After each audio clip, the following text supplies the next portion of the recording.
Okay. No questions. How many people we have? 20 people. Bring the slides. Okay. Can you see it? Yeah. Hello? Yes. Okay. So if you recall, we started talking about sub-exponential random variables. Let me just remind you what they were. So they're extensions of the, let's see if you're recording. Yes, okay. So what we're doing is we are allowing, so if you remember, a sub-Gaussian random variable was a random variable, a zero-mean random variable that had the MGF satisfy this inequality for all lambda. And for the sub-exponential random variables, we relax this definition. We just allow, we require this to hold in the neighborhood of 0. So lambda could be, so this needs to hold for small lambda. And the way we defined it, we used two parameters, nu and alpha. But we also saw that you could define it in terms of a single parameter. So for example, the HDP book uses a single parameter here. That doesn't lose much information if you're dealing with a single variable where this constant is a numerical constant. But in cases where you're dealing with, let's say, summation of sub-exponential variables, independent sub-exponential variables, we saw that, for example, the two-parameter case is a little bit more informative. So you can say that the sum is sub-exponential with parameter nu, which is basically the L2 norm of this nu vector, and alpha, which is the L infinity norm of the alpha vector. And so this is the type of tail bound that you get for sub-exponential random variables. So you'd have both a sub-Gaussian behavior here and a sub-exponential behavior. And they kick in at different sort of tail sort of values. So if t is moderate, the deviation is moderate, then you would have the sub-Gaussian part dominate. And then if t is very large, then you get the sub-exponential part to dominate. Yes, and then we saw, any questions about this? And we saw some equivalent characterizations. In particular, there was this sub-exponential norm, which we define as the smallest t that satisfies this inequality. And this defines a norm similar to the sub-Gaussian norm. So the difference is that this quantity here is absolute value of x rather than x squared. So you're looking at the MGF of absolute value of x rather than x squared. And we saw that, for example, if you raise one sub-Gaussian random variable to the power 2, then you would get, in general, a sub-exponential random variable. And there's this nice identity between the two sub-Gaussian, between the sub-Gaussian norm of x and the sub-exponential norm of x squared. And this is also generally interesting to note that the product of two sub-Gaussian variables is sub-exponential. So multiplying things out gets you out of the class of sub-Gaussian variables. So you can easily verify that sub-Gaussianity, because its sub-Gaussian property is characterized by a norm. The sub-Gaussian, the space of sub-Gaussian variables is a linear space, but it's not a sort of algebra. It's like you can make products, and the product of random variables tend to come out of this space. Okay, and then we sort of briefly discuss, this is an alternative version of the Bernstein inequality. So instead of having nu and alpha, so if you go back here and assume that you have basically nu I and alpha I both are up to constant equal to the psi 1 norm. And so if you replace nu I and alpha I with the psi 1 norm, you get here the summation of the psi 1 norm squares and squared. And then here you'd get the maximum of the psi 1 norms. So that would give you this form of the Bernstein inequality. So that's the form. This is like the maximum alpha I. So this is like up to constant equal to alpha I, and this is up to constants equal to nu I squared, using the alternative parameterization of sub-exponential variables. Okay. So you can alternatively work with the sub-exponential norm rather than these two parameters, and then use the calculus, for example, these rules that we sort of discuss to come up with bounds on the sub-exponential norm of random variables that are constructed out of other random variables. And then you'd get a nice bound here. So any question so far? It's like complete radio silence. So maybe everyone on board with this? Can you hear me? Just output something in chat if you hear. Yes. Yes, okay, good. No questions then, I suppose. Okay, so this is what we sort of discussed. And these sort of versions of Bernstein Theorem 5 and the corollary one, these are the format or the version that the high dimensional probability book state these results in. And so, for example, a consequence of Theorem 5, which is often useful, is that if all of the random variables have psi, it's a sub-exponential norm bounded by k, then what you get here is, so you can see what happens. So the summation basically of psi 1 norms, I from 1 to n, turns out to be bounded by n times k squared, right? And the maximum obviously is bounded by k, right?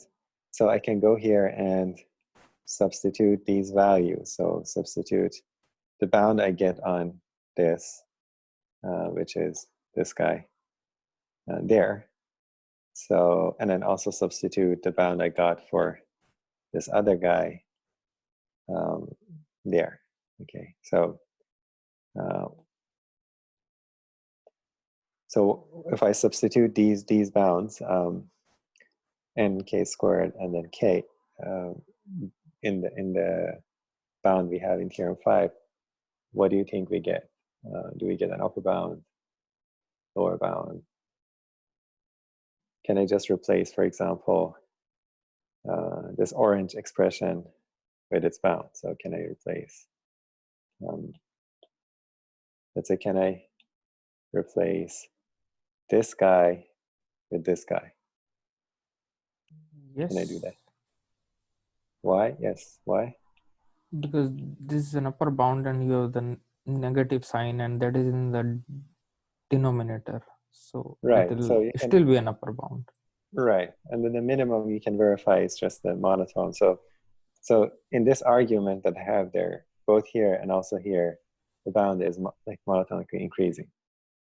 So if I replace, for example, this guy with, I lost this, with the upper bound on it, I get an upper bound. So what I would get is that this side basically turns out to be less than or equal to twice x negative c min t squared and then nk squared and then t over k. Right, so I just replace those quantities with the upper bounds that I have. So how do we go from that to this bound? You can take t to be nt, because that is what it will be, Yes, right? Because that's this is sort an of the average. trick. Right, so this holds for any t non-negative. Because it holds for any non-negative t, I can replace t with, so replace with nt. And if I do that here, I get nt squared, n squared t squared here, and t here. And then you can see one of the n's cancel out. So this n squared and this n cancel out, you get one n, and you have one extra n here. So you factor that n out, it comes out here. Okay, and then we get nt here, and then you put this n back there. So you move it here. So it goes downstairs here. So you'd get 1 over n here. Okay, does that make sense to people? So it's just a little manipulation and it's common. Can you explain why we can change the denominator again? Right, so maybe can you tell me your name? I can't see who's talking. I'm Kaiwan. Let's see if I can see you. What was your last name? Jiang. Oh, yes, okay, so I see. Okay, so what's the question again? Can you explain again how we can change the denominator, like change from the phi norm to the nk square? Right, that's a good question. So maybe let me ask someone else to explain. So we had, I guess, let's see, someone else, can someone else explain why we can do that? Let's say besides Deepesh mentioned it the first time. Someone else wants to. Why can we, so the question is that why can we replace this guy with the upper bound here?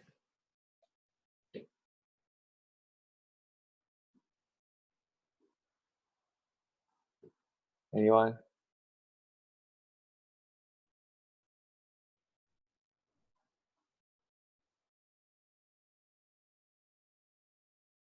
No one?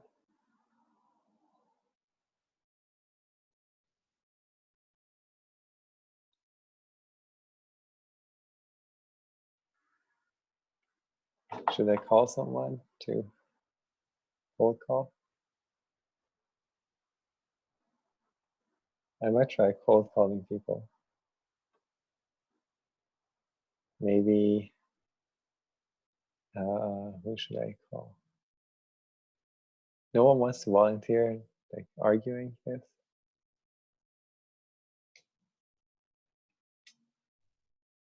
Let me maybe help out.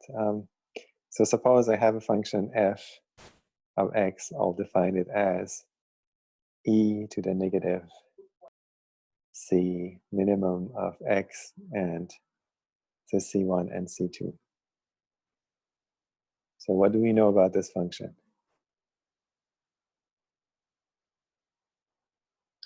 or let's say this, rather, t squared over x. Okay, so suppose I fix everything here. So I fix basically, let's say call this C2, call this C1, and then I'm going to view this as a function of this. So this is x. So this side is like,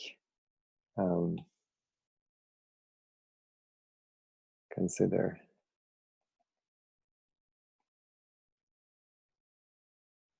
so y, we can replace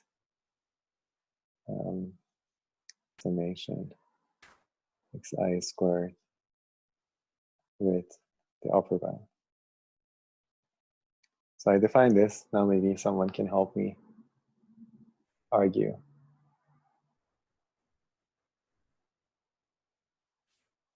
So let's say I know that x is less than or equal to nk squared.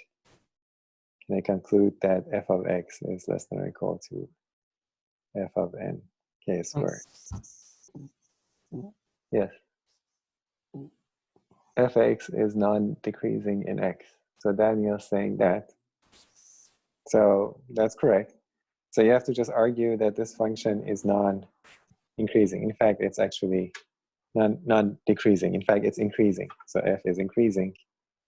F is an increasing function. Okay, just argue this for yourself. It's like double negative. So because of this negative, it's decreasing in its argument here, but then there's also x's downstairs. So it's gonna be like increasing there. I don't know how to explain it. Okay, so negative of 1 over something is increasing. Okay, so this function is increasing in its argument. So that's the definition of that's a consequence of f being increasing. Okay, does that answer your question? Oh, yeah, thanks. No problem. And then the same goes for the other one, right? So once you replace it, then in the other argument is also increasing. Okay. So we get this nice result, which is very helpful. And again, you can see this is a concentration inequality. So on this side, we have the average. And on the other side, we have this n here. So if I fix t, and k is fixed, as n goes to infinity, this bound sort of goes down to 0 exponentially fast. So this is an example of exponential concentration. So you get these kind of exponential concentrations for sub-exponential value. And just to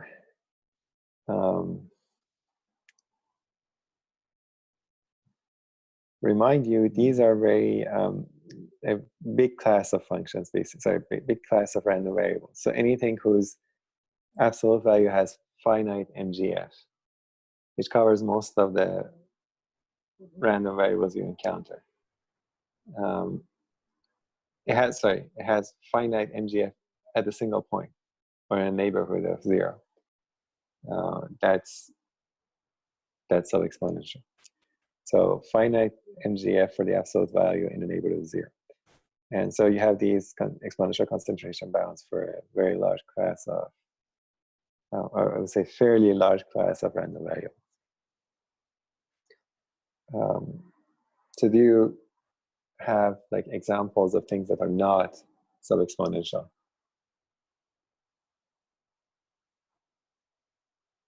Anyone can maybe think of?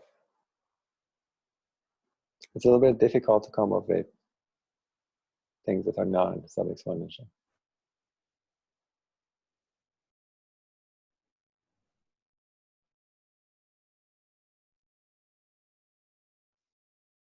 Cauchy distribution, yes. So why Cauchy distribution is not sub-exponential? Do you want to maybe like unmute yourself and give the answer?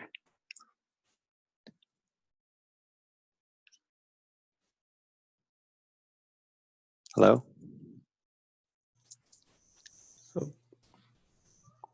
The tail probability is like 1 over x. Yes. Okay, so that's good enough. Yes, that's sort of it's dominated. It cannot be dominated by an exponential. That's correct. Another easy way of seeing it is that the moments don't exist. So for a sub-exponential variable, the moments of all order have to exist at least. And Cauchy does not have. I have one question, but if your PDF is 1 over x, it is not even a distribution, right? Because if you Right, it's not, yeah, so the Cauchy is integrate, like, right, Cauchy is like 1 over 1 plus x squared. So it goes down like 1 over x squared as x goes to infinity. It's not 1 over x, 1 over x squared. okay, It's integrable, right? yeah, even the integration, yeah, yes, Right, at infinity it's integrable. yeah. Right, so he's saying that the tail is, Yes, yeah, that is right. I mean, yeah. the tail That would is- be proportional to, or let's say 1 over x, Yes, which is true. yes. Okay, Okay, sounds okay, good. okay. Thank you. Okay, no problem. That's a good example. But there are there any random variable whose moments who doesn't have like moments of infinite order. So not infinite order, all order falls outside this. So the tails should go down at least like e to the negative t. So fat tail distributions. The other example is, for example, F distribution is, I believe. So I forgot whether. Yeah, I believe that F distribution, for example, does not have. Let's recall. Shouldn't have said that. Yes, I believe the F distribution also falls within this category. T probably, most likely. But yeah, so you can check. Just look at the PDF and look at the tails, and you can see. Okay. Yes, T is also the case. Pareto is the case for right. Pareto is generally considered like a Pareto is like going down like 1 over polynomial. So yeah, anything that has a polynomial decay, the tail has polynomial decay cannot be controlled by an exponential. Good. Okay. I'll leave you that there's the Poisson, which is a very interesting case. And I'll leave that to you as an exercise to figure out what is Poisson variable. It's very useful and it's good to figure it out. Okay. Other questions? Oh, yeah. Okay. So another example, a square of an exponential. Right. Okay. Good. Yeah. Generally, when you take the square, you go outside these classes, which is interesting. Yeah. So if you take the another example is, so the examples that we came up, examples of non-expo variables.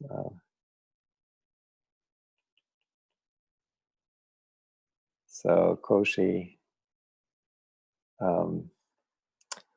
F and T distributions. What else? Like Pareto, for example. What is F and T distributions? I do not know. So if you take your statistics course, Okay. like, those are the basic ones that you come up with in. Okay. So can someone tell me what the F distribution and T distributions are?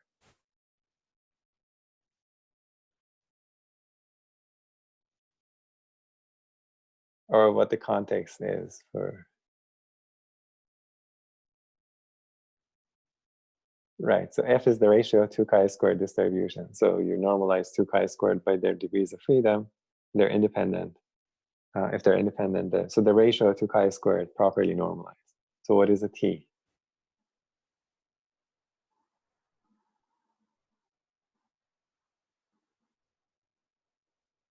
Cauchy if someone tells me what the t distribution is. Yeah, so x being exponential, let's say, then x squared is not.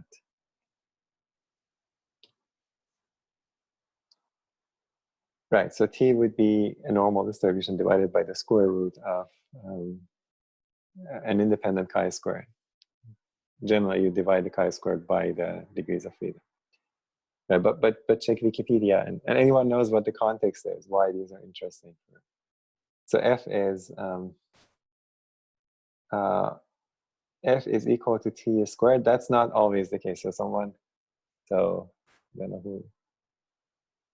Right, so t is equal to, someone says f is equal to t squared. So if you square t, you get f. This is not always true. It's true if one of the degrees of freedom is 1. Just figure out when. You're using hypothesis testing. F is used in testing equality of variances. Good. So they are used in doing hypothesis tests in many sort of classical statistics problems. So for example, t is used when you try to compare, or as I say, you want to test whether the mean of distribution, like a Gaussian, the mean of a Gaussian population is 0, when you don't know the mean and the variance, or the mean of two populations are the same, or whether you want to test whether the coefficient in a regression is 0. So these are all t. I mean, you can do it by a t-test. The general case where f comes in is when you want to test a linear hypothesis. So you have like a regression problem. You want to test whether the coefficients satisfy a set of linear constraints. Basically, whether the coefficients of the regression are the solution of a linear system, homogeneous linear system. That's what f solves in general. So these are like tests that can be done right these are the distributions that come up as like the null distributions of these classical test statistics.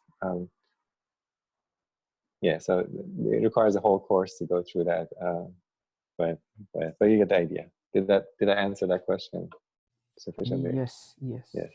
So right, so because let's say f and t are, so you divide two random variables, and these can be small. The tails will be very large, like so it will be heavy.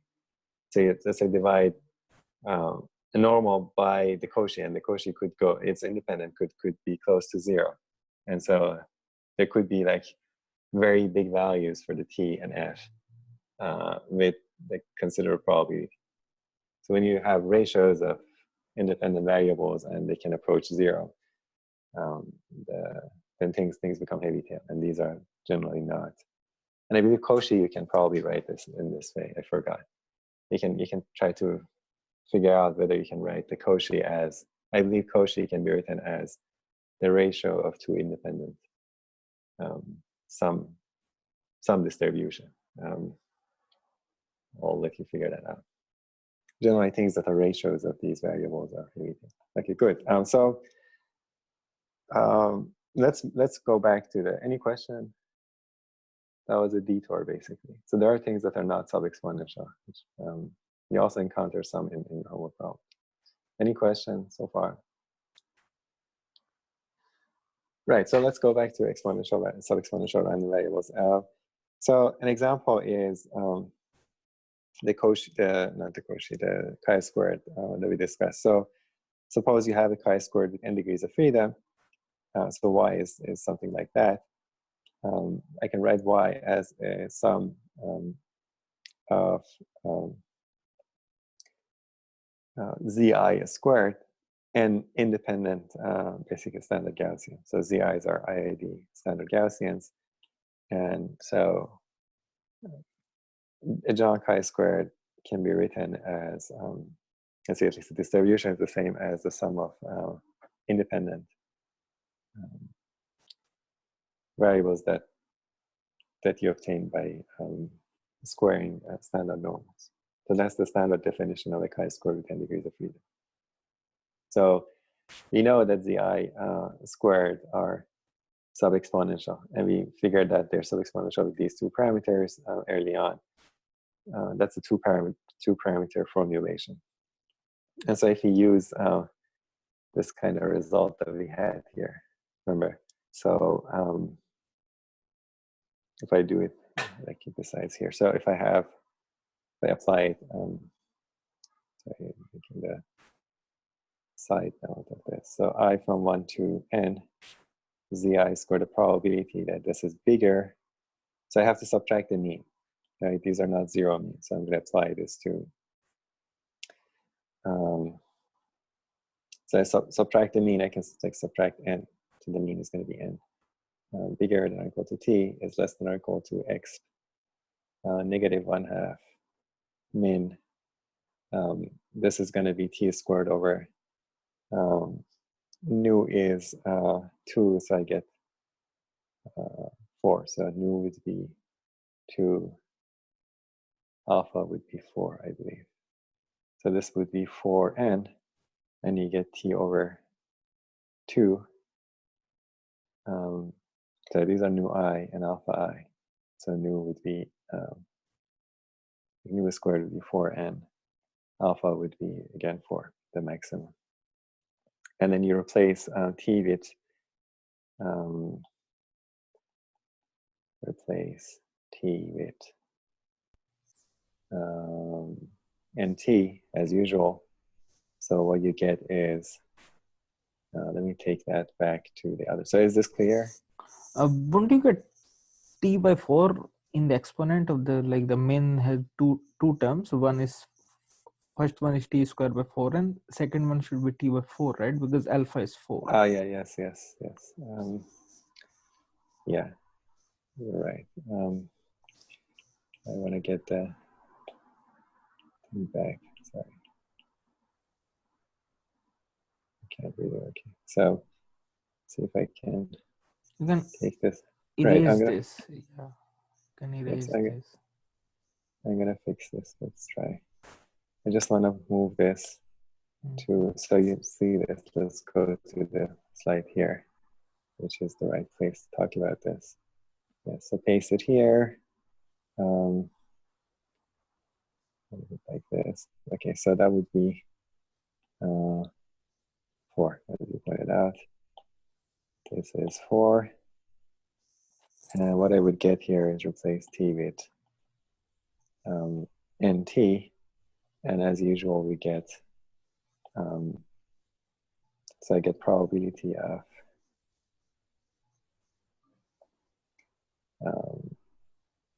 I from 1 to n, zi squared minus n, bigger than or equal to nt is less than or equal to x negative 1/2 min.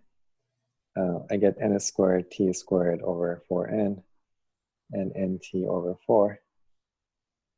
And then you can see I can, again, rearrange. So put this on the other side, and then one of these cancel with this, and then the n comes out. So what you end up getting is, so you get one n out, and then you can take 4 out. So you get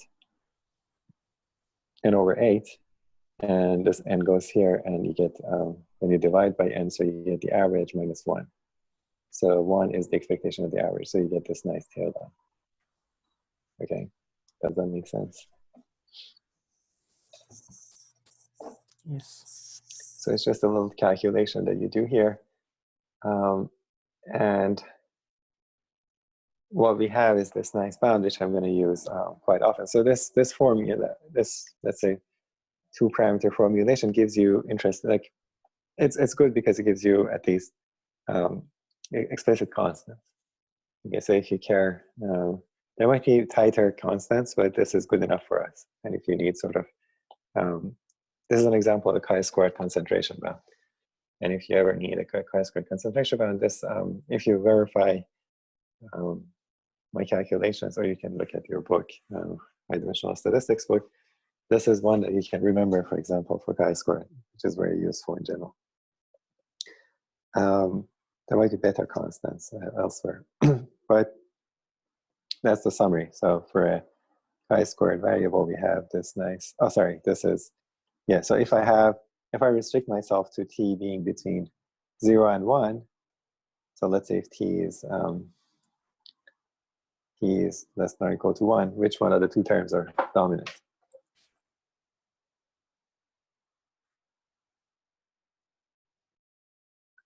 T squared.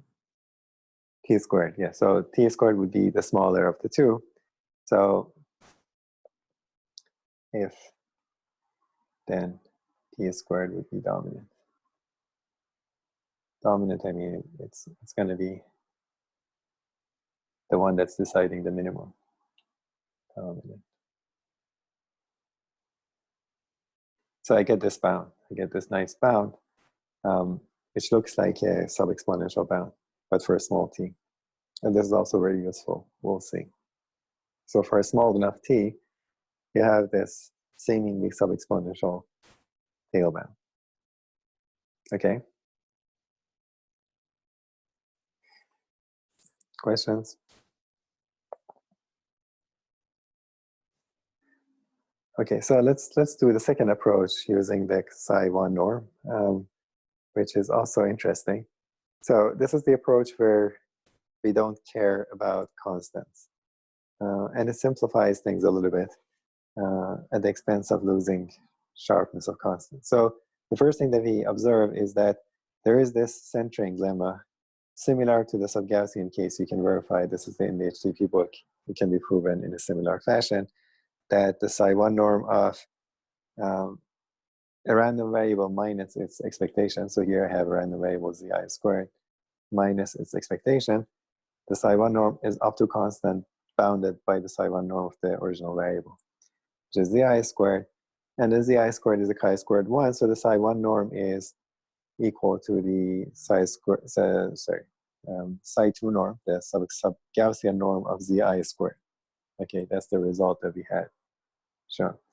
And the sub-Gaussian norm of zi is going to be a numerical constant. It's just the sub-Gaussian norm of standard normal, which is going to be a number. And so the whole thing just is going to be a number. This is going to be universal constant because both this and this are universal constants. So a universal,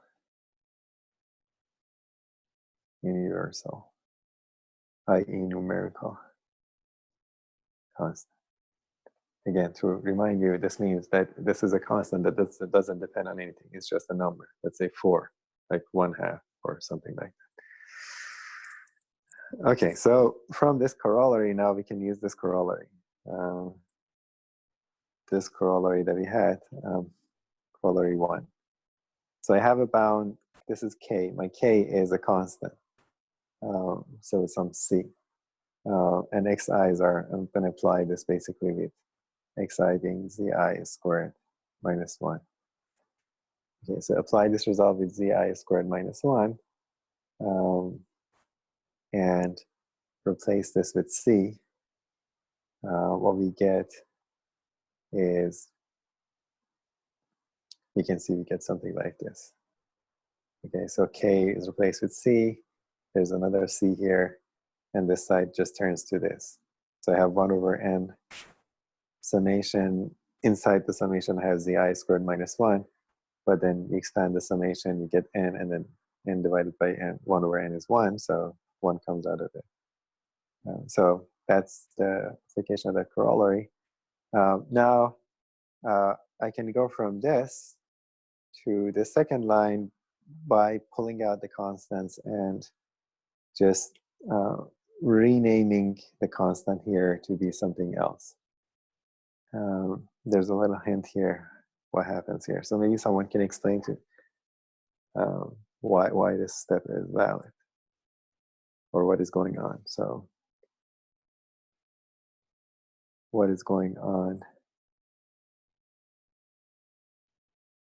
going from that step to the second step?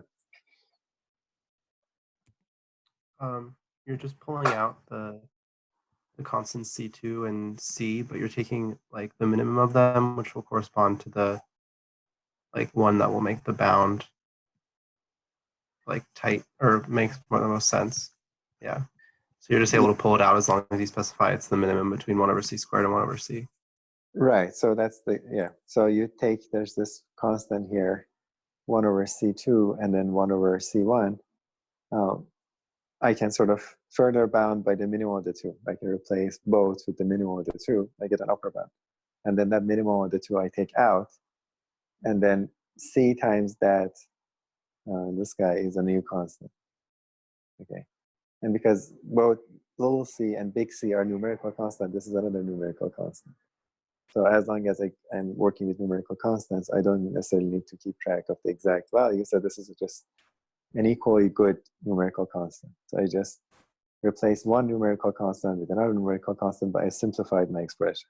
So this is the common technique that is, or things like this are common when you deal with, let's say, unspecified absolute constants or universal constants. They're the same name, different names for the same thing.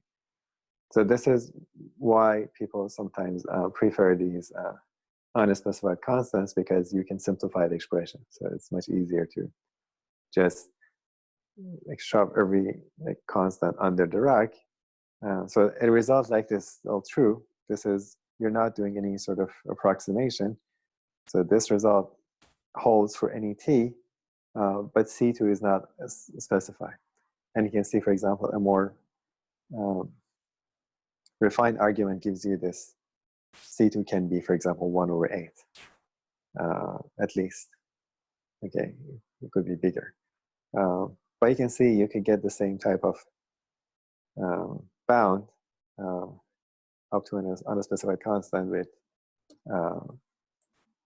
less effort, I would say. You don't need to, for example, figure out. So we did not use this fact.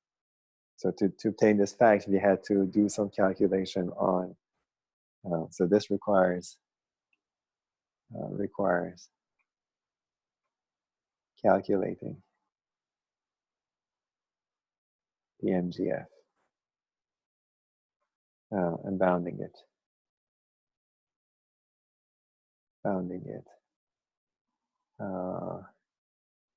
in the neighborhood of 0.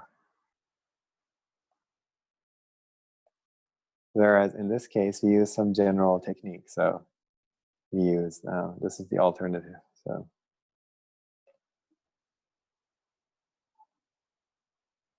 in contrast, let's say,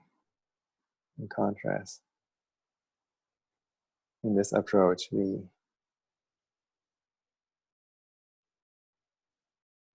use some general tools, such as sort of centering lemma and the other lemma, which I forgot. So let's say lemma 2. So because these are fairly general, you have to work less. Okay, so if you remove this, you can quickly get a result which is sharp in the sense that, you get the correct tail behavior, but you only lose the explicit constants. Does that make sense? Questions?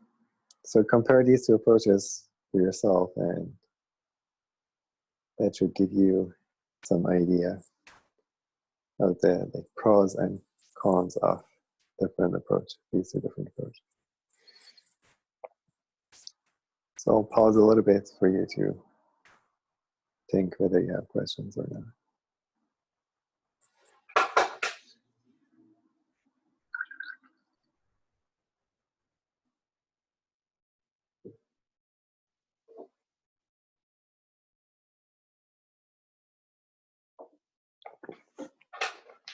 All is good?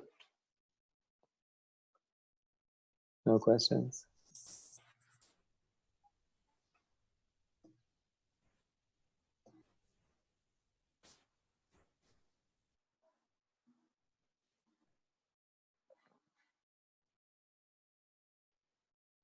Last chance.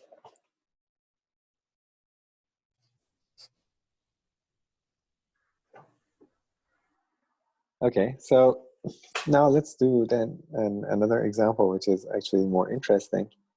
So we're going to use this result about chi-square to actually prove something which traditionally has been called so-called Johnson-Lindenstrass embedding.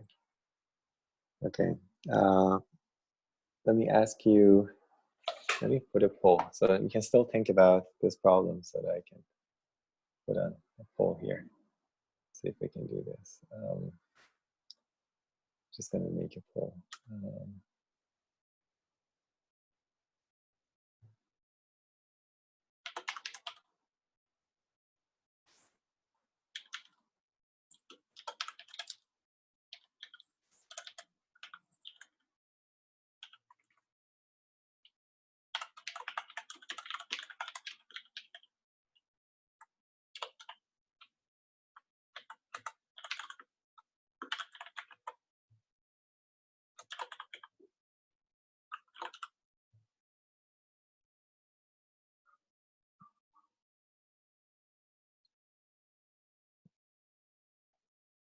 Okay, I'm now gonna see if we can administer the poll. No, doesn't show up. This is very weird. Sorry, just sometimes I can do it, sometimes I can't. See if I can do the poll. Yeah, I really wish I had.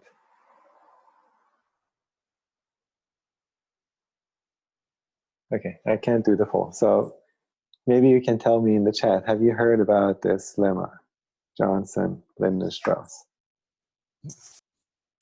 Yes. No, no, yes. You have one yes. Yes, no, no, no, another no.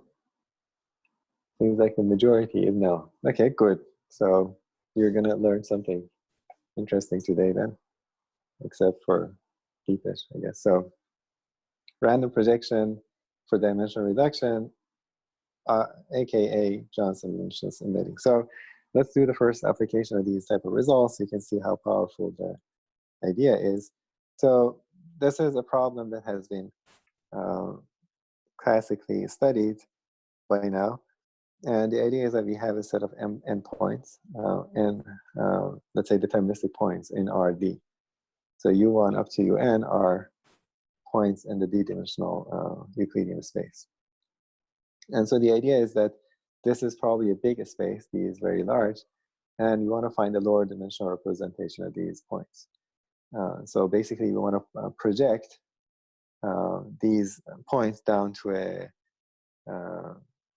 to Rm, where m is much less than d. So why do we want to do that? Because let's say we guess that these are not, they might be on a lower dimensional manifold in RD. They could be on a linear manifold, in fact, in RD. And if they're on a linear manifold, basically a linear subspace already, if we can find that subspace, then we reduce, or that we gain a lot, because we can project onto that subspace, knowledge of that subspace, and the projection gives you all the information about the data. So you don't need to keep, let's say, vectors of length, let's say, I don't know, 100,000, and like vectors of length 100,000. For example, if you have 1,000 of them, and each one d is like 100,000, so say n is n could be like 10 to the 3, d could be 10 to the 5. And if I know that they're actually, so if they actually lie on, let's say, a subspace of dimension, let's say m is 10, then if I know the subspace and I can project down onto the subspace, I can do representation of these with n times m numbers versus n times d numbers, where n times d is very big, n times n is reasonable. So you get a compression. And you can do easy transmission, compression, like the storage, communication basically, and so on. And there are other benefits as well. But that's the basic idea. Okay, so you don't want to, and it also tells you something about these data. So if you figure out that subspace, maybe it tells you something about the data point, and you can also, in the process, hopefully combat noise. So if they are roughly close to a subspace of dimension 10, but perturbed by noise, once you project onto the subspace, you kill the noise like perpendicular to the subspace. So there are these interesting benefits. So in general, they're not going to be perfectly on the subspace, but you hope that they're close. So that's the basic idea. So is this problem clear, more or less?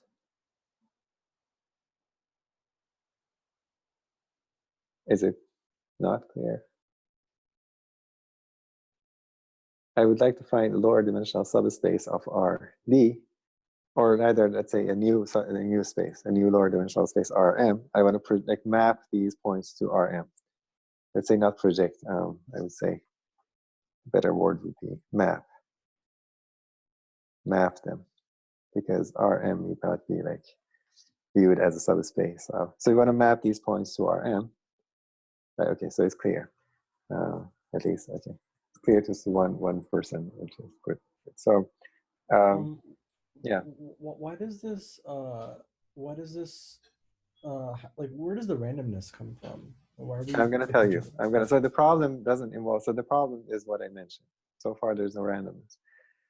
So you can try to find the optimal mapping, right? So you can go find for a data point, for a data set, you can try to figure out what is the optimal mapping that minimizes this dimension. So you need some criteria. So the criterion that we're going to use, otherwise you can just map everything to just a single point. The criterion is that we want to keep the pairwise distances. So as much as possible. So we want to approximately keep pairwise distances of points. So if 2 points are twice, let's say, apart as 2 other points, we want to have this relative distances, the relative distance preserved, sort of, right? So basically, you want to like keep the geometry of the data. And so if that's the criteria, then you can't just map to a very low dimensional space. You need a minimum m such that you can like faithfully preserve these distances. So you can try to engineer a subspace, a very specific to try to optimize. So try to write down an optimization function, and there's some sort of let's say algorithms in statistics that actually do that. Anyone know like one such algorithm?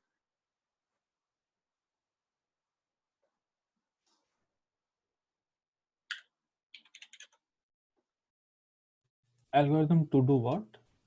To find these type of projections. Oh, take a random matrix. That's what you do always. That's what we're going to do, but so you can, for example, Google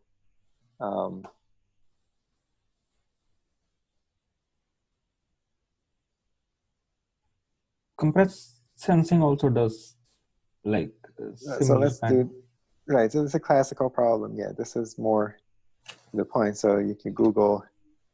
Anyone knows maybe from a statistics background, like classical, not recent. What is it, like a dimension reduction technique that people? It's actually developed by Jan DeLu at UCLA, one of the like people involved. Not necessarily just, not originally, but he is one of the guys who was involved. So it's called multidimensional scaling. So multi-dimensional scaling. And so you have other criteria, so you can try to preserve the inner products or the distances. MDS is like a family of approaches. So you write it as an optimization problem, try to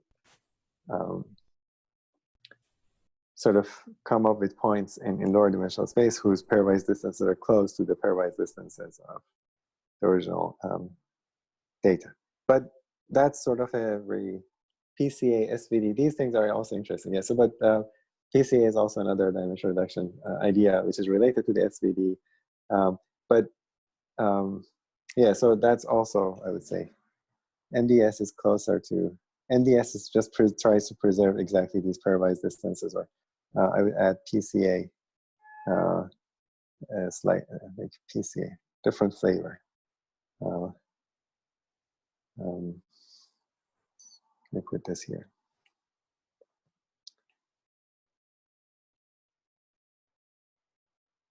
And here, multidimensional scaling principle.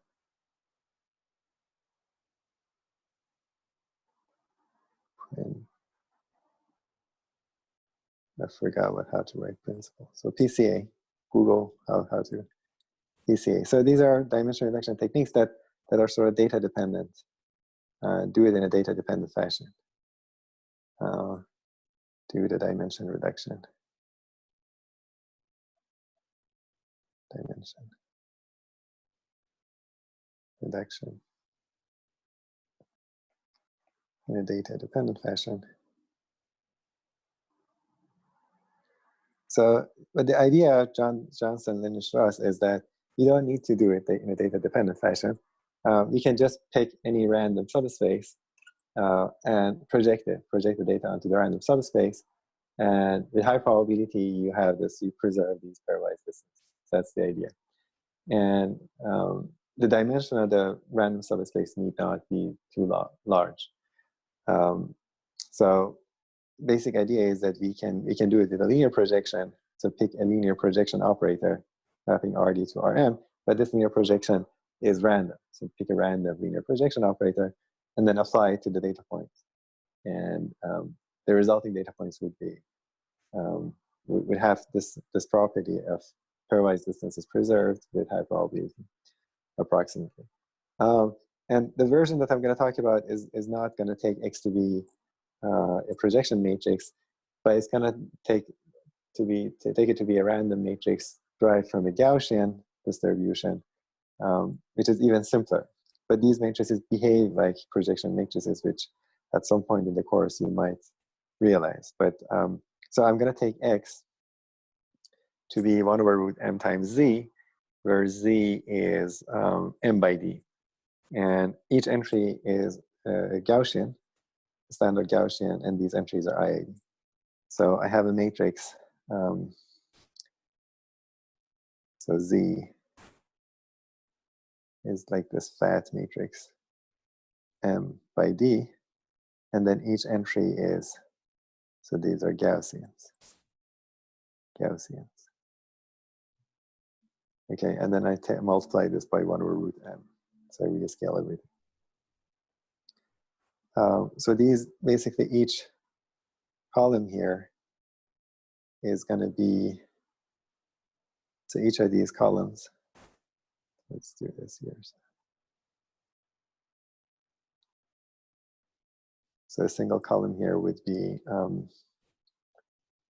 so this column would look like, considering 1 over root, so, or what should we do? So yeah, so let's say this is going to be normal with mean 0 and variance I, or covariance matrix IN. So it's a sometimes called canonical, sometimes a standard Gaussian vector in Rn. Okay, so I take this matrix, and what I would do is that I apply to each one of these vectors. So I apply x to UI, so my projections or projected data are xu1, xu2, xu n. Okay, and because x's are like this, so this could be xj. They're in R to the D. Once I multiply out, I get something which is in Rm. Okay, and this result is saying that, so for any collection, so consider any collection of points, and just, this is arbitrary. Then you can take epsilon and delta such that, take epsilon delta in 0 to 1, These are sort of prescribed tolerances. And then take M to be this large. So in terms of N, you can see it's logarithmic in N. So the dimension should be bigger than roughly log of the number of points, N. And so if your dimension is this big, then your probability 1 minus epsilon, you'd have that, let's say the pairwise distances squared are within a factor of delta, let's say 1 minus delta and 1 plus delta of the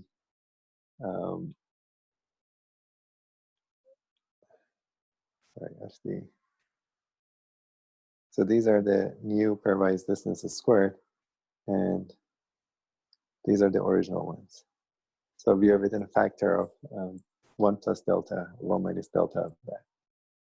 Okay, so you can take delta and epsilon sufficiently small, as small as you want, and this gives you a quantitative bound on how big M needs to be for you to achieve this. And you can achieve this just by a random Gaussian matrix, multiplying by a random Gaussian matrix. Does this make sense? Is this statement clear? Okay, do we know an explicit construction of so Deepesh asked, do we know an explicit construction of such a matrix? Didn't I give you an explicit construction? No, I mean, this just shows an existence of a matrix, because what I mean by explicit, that which always works, because this is just, I mean, this one is just a probabilistic statement. So that's good enough for us. This is an explicit construction of a probabilistic version of the thing. So you want something which always works, that may not exist, because you might come up with, so this works for any set of points with high probability. So the explicit construction here is that I randomly draw from a Gaussian. Yeah, I mean, I don't call this a explicit construction. I mean, yes, that's a different point of view. This is explicit construction in this world that we sort of discuss actually in this course and all of kind of high-dimensional studies. That's as explicit as you can get in this case. Right. So these are so the thing is that you have to allow yourself this little epsilon probability here. If you let yourself this epsilon probability, many things sort of simplify. If you want something which holds always, that is a very different story, and you may not even have that. So if you want a matrix such that for any set of points in RD, then M is this, like that works, that might be a very difficult thing to find, even if you can find it. Okay, that's how I can sort of answer that question. So you just have to become a little bit comfortable with these high. So you can have it with probability 0.9999, right? So it can give you a guarantees like that. But if you want to go all the way to 1, that's going to leave you with a very much different problem. Okay. Yeah. So that's the sort of the basic idea behind these sort of probabilistic arguments. Okay. Thank you. Right. No problem. Questions? Okay. What's the intuition behind the construction of X? What's the intuition behind the construction? Anyone has an intuition behind the construction of X? Is the central limit 0? Central limits. Who's responding? Because the square root of M, it looks like something.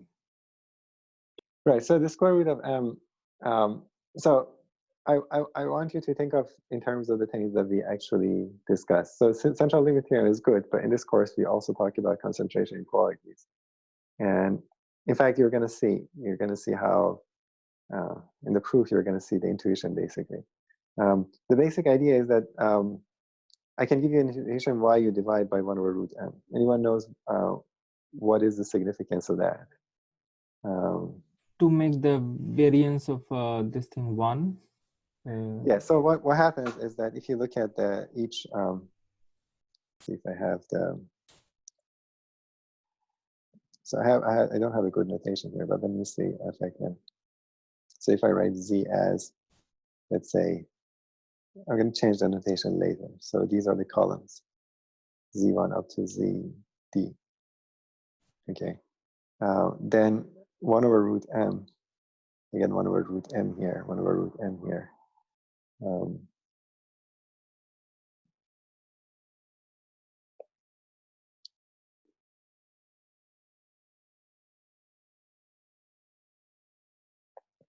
So 1 over root M, Zi, if these are the columns. So the L2 norm of this squared, what would it be?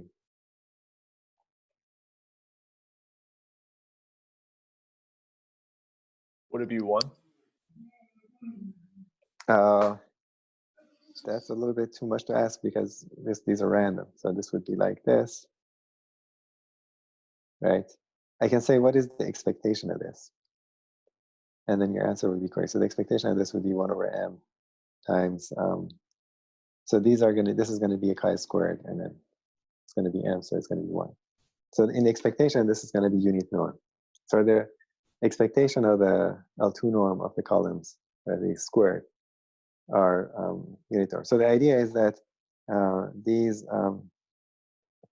1 over root Z1 and 1 over root MZ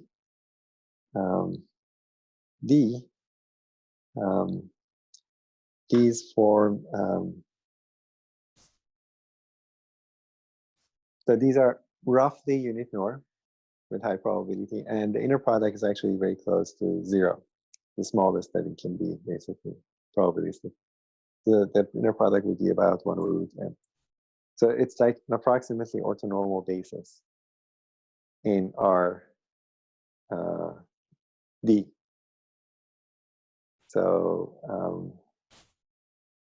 sorry, in Rm. So you'd get, not in Rd. So, yeah, so you have D vectors in Rm, which are approximately an orthonormal basis, which seems like a wrong statement, but they're close to being orthogonal pairwise. They're not orthogonal, but they're close to being pairwise orthogonal. So it's like a random matrix which behaves like an orthogonal matrix. Does that make sense?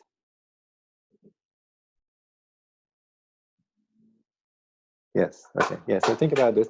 These are like sort of, that's the general idea. But to prove it, we're all going to have some sort of a formal argument. We'll see. But these matrices, basically, Gaussian matrices, when you normalize them, they roughly behave like matrices with which you can get by having columns being from an orthonormal basis. So that's what the idea is. It's if they were a perfect orthogonal matrix, it would be a perfect projection. But this is like an approximate. So I'm going to remove this because this is going to clash with the notation that we're going to use. See how much time. So we're almost out of time, actually. So maybe I'm going to come back. Let me give you like a 1 minute overview because we started a little bit late, and then 1 or 2 minutes, and then come back and then finish next time. So the basic idea is that I'm gonna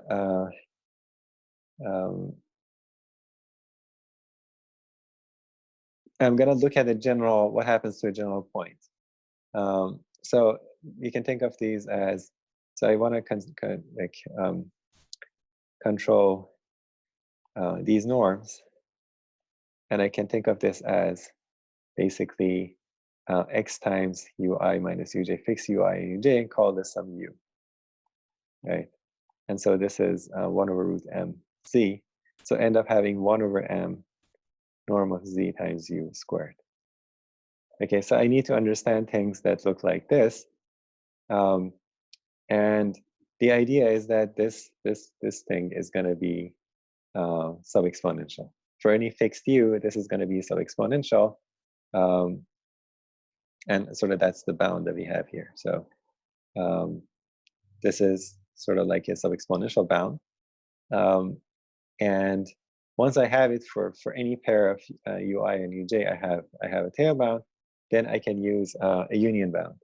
So I can use a union bound and say that this bound failing for some pair is bounded by how many pairs I have times the bound, and then I can optimize. I can optimize over delta, sorry, over m, and find an m such that this side is less than 1 over epsilon for any given delta and n.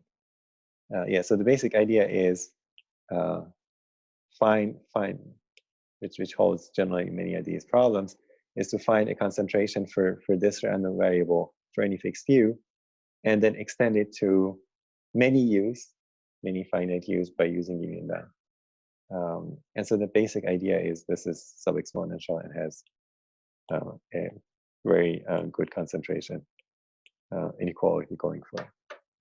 Okay, I'm going to come back and finish next time. Questions, comments about that, or anything?